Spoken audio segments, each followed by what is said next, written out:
Et bonjour à tous les amis, j'espère que vous allez tous très bien en ce mois de janvier.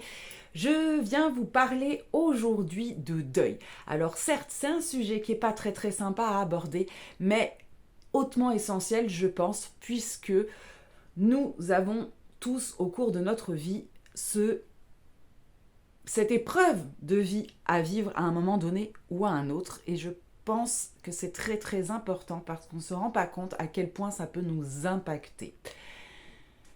Je fais pas cette vidéo pour rien maintenant, j'en avais déjà fait une il y a quelques années, peut-être en pleine période, avec moins de recul, et j'ai décidé de la refaire aujourd'hui. Aujourd'hui pourquoi ? Parce que déjà, cette année, je vais faire des ateliers spéciaux, des ateliers spéciaux pour vous aider à dépasser cette épreuve de deuil, mais ça j'en parle à la fin de la vidéo.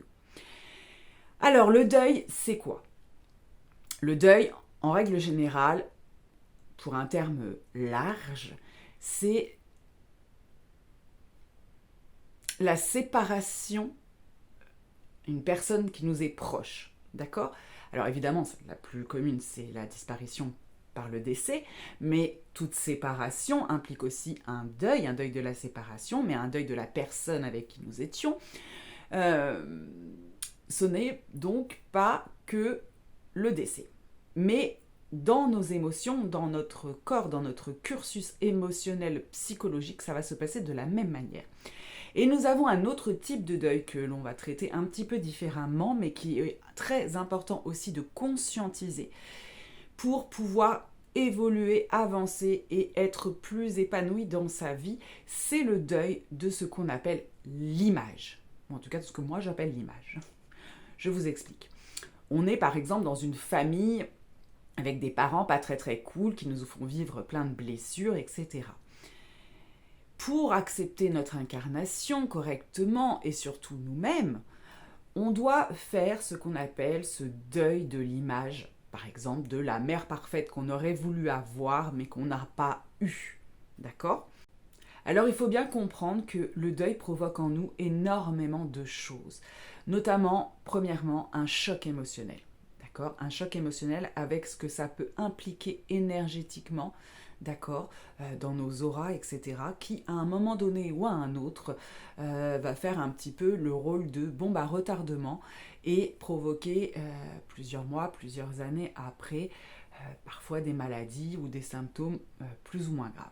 Bien souvent, nous avons ce choc émotionnel est accompagné d'une fragmentation d'âme, et il va être nécessaire de procéder à ce qu'on appelle un recouvrement d'âme pour pouvoir se retrouver pleinement. D'ailleurs, on le dit très souvent, une partie de moi est partie ce jour-là avec tel ou un tel, ou une partie de moi c'est cassé. Enfin voilà, on le dit communément, mais en fait, concrètement, c'est réel au niveau de notre âme. Bien sûr que ça provoque des blessures d'âme, notamment celle de l'abandon, avec tout ce que ça implique. Je vous laisse vous renseigner sur la blessure de l'abandon. Et nous pouvons avoir également des liens qui ne se coupent pas, des liens négatifs, des liens qui nous empêchent de continuer à évoluer.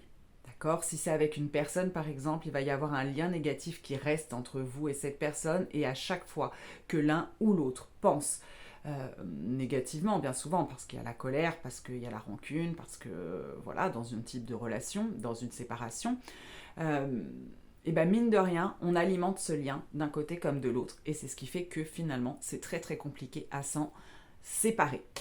Au niveau d'une personne qui serait disparue, qui serait montée au ciel, ou pas justement à cause de ce lien qui serait là et qui empêcherait cette personne de trouver la paix et le repos, parce que inconsciemment vous vous accrochez encore à ce lien, ou parce que cette personne a elle-même pas envie de vous abandonner, etc. Et qu'en fait, voilà, donc elle, ça l'empêche de trouver la paix, la lumière et le repos. Vous, ça vous bouffe votre énergie et vous n'arrivez pas à dépasser et avancer dans ce processus de deuil. Donc c'est extrêmement important. Alors comme vous le savez, le deuil est un processus de guérison qui se fait en plusieurs étapes. Nous avons tout d'abord le choc émotionnel, le déni, la colère, la tristesse, voire la dépression. Et seulement après, on arrive dans un cursus, donc là on fait comme ça, hein. Et puis après on arrive seulement dans un cursus de résignation, d'acceptation et enfin de guérison, d'accord? Donc j'avais envie de vous partager, je l'avais déjà fait dans la première vidéo, mais que certainement je vais effacer du coup des réseaux, puisqu'il y a celle-ci qui va remplacer, une prière amérindienne, un poème sur la mort que je trouve extrêmement magnifique, et qui moi en tout cas m'a aidée, donc j'avais envie de vous la partager. Quand je ne serai plus là, lâchez-moi, laissez-moi partir, car j'ai tellement de choses à faire et à voir. Ne pleurez pas en pensant à moi. Soyez reconnaissant pour les belles années pendant lesquelles je vous ai donné mon amour. Vous ne pouvez que deviner le bonheur que vous m'avez apporté. Je vous remercie pour l'amour que chacun m'a démontré. Maintenant, il est temps pour moi de voyager seul. Pendant un court moment, vous pourrez avoir de la peine. La confiance vous apportera réconfort et consolation. Nous nous serons séparés que pour quelque temps. Laissez les souvenirs apaiser votre douleur. Je ne suis pas loin et la vie continue. Si vous en avez besoin, appelez-moi et je viendrai.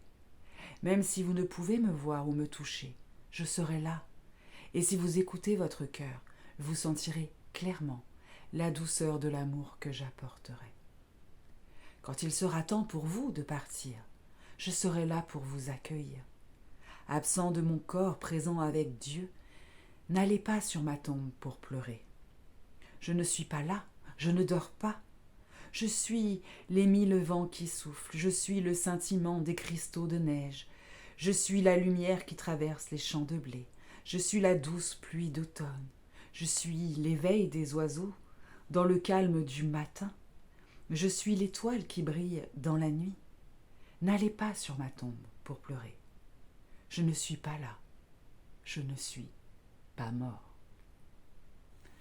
Magnifique, n'est-ce pas? Je ne sais pas ce que vous en pensez, mais moi j'adore. Elle est pleine de bon sens, puis elle nous aide à comprendre surtout que finalement on n'est pas seul et que la personne sera toujours près de nous, dans notre cœur et autour de nous. Passons vite fait à quelques petites pierres qui peuvent vous aider dans ce processus de deuil, parce que je sais qu'à la base vous suivez cette chaîne pour ça. Nous avons l'onyx, qui est une agate noire et qui est très très très bien pour vous aider à éliminer ce qui est enfoui inconsciemment ou consciemment chez vous, tout en vous protégeant de la dépression. Nous allons avoir les mêmes caractéristiques pour toutes les obsidiennes douces, à savoir la larme d'Apache, l'obsidienne dorée par exemple. N'allez faire surtout pas une guérison ou travaillez sur votre deuil avec une obsidienne œil céleste, parce que ça risque de vous chambouler fortement. Ensuite, nous avons la pierre de soleil, c'est la pierre de lune, pardon. La pierre de lune qui est très très bien également parce qu'elle va aider à accepter les cycles de la vie, y compris évidemment la mort ou la fin d'une relation. Attention quand même à ne pas la porter la nuit pour ne pas faire des cauchemars. Ensuite, nous avons bien évidemment l'améthyste qui aide à se libérer des émotions et le quartz rose qui est d'une douceur infinie et qui vous aide à vous réconforter, tout simplement à apaiser votre stress et vos émotions. Voilà vite fait pour les pierres que je conseillerais en lithothérapie pour ce processus de deuil. Vous pouvez bien évidemment cumuler les 3-4 en même temps, il n'y a pas de souci, avant qu'on me pose la question. Je voudrais maintenant en venir aux ateliers que je propose à partir de 2024, parce que voilà, ça m'a été inspiré, et puis ça m'a été inspiré surtout comme ça, de vous aider, d'aider le maximum de personnes possible dans ce processus de deuil qui est très très compliqué à gérer. Dans ces journées particulières où nous serons ensemble, en petits groupes, mais en groupe. Pourquoi ? Parce que pour moi, l'effet tribu, l'effet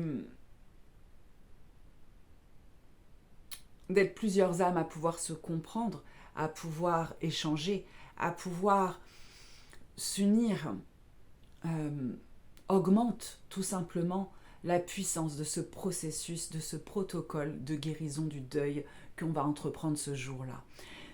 Alors, il va y avoir dans ces journées, évidemment, un protocole complet. Le but est de vous libérer totalement et complètement de tout ça. Et quand vous avez vu au début de la vidéo tout ce que ça provoque, c'est pas une masse à faire. C'est pour ça que, bien évidemment, tant qu'on vous êtes dans les premières phases du deuil, c'est-à-dire le déni, la colère, le choc, ben, c'est pas la peine, d'accord? C'est pas encore mûr, c'est pas encore prêt à partir. Par contre, dès que la tristesse devient grande, limite état dépressif, que vous êtes en état justement de remontée, de l'acceptation, etc., là, c'est parfait pour pouvoir vous libérer plus rapidement.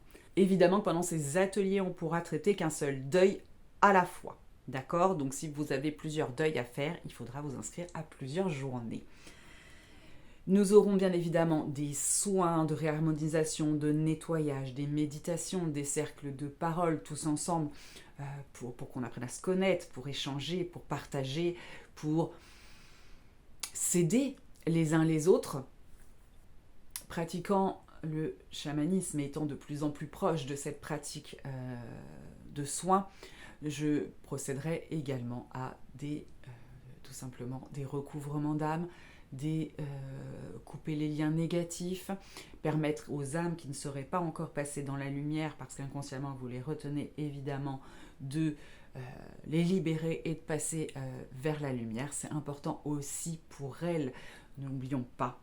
Voilà, et des soins d'apaisement, etc., etc. C'est une journée très complète qui va être riche en émotions, mais qui, j'espère, sera vraiment, vraiment libératrice. Je vous reparlerai certainement de ces ateliers. Il va y en avoir d'autres, notamment pour les abus en tout genre. Je ferai certainement un live ou une vidéo particulière sur ces nouveaux ateliers qui vont venir. Donc n'hésitez pas à appuyer sur la petite cloche pour être au courant de tout, de vous abonner si ce n'est pas déjà fait, puis que ça vous a plu cette petite vidéo.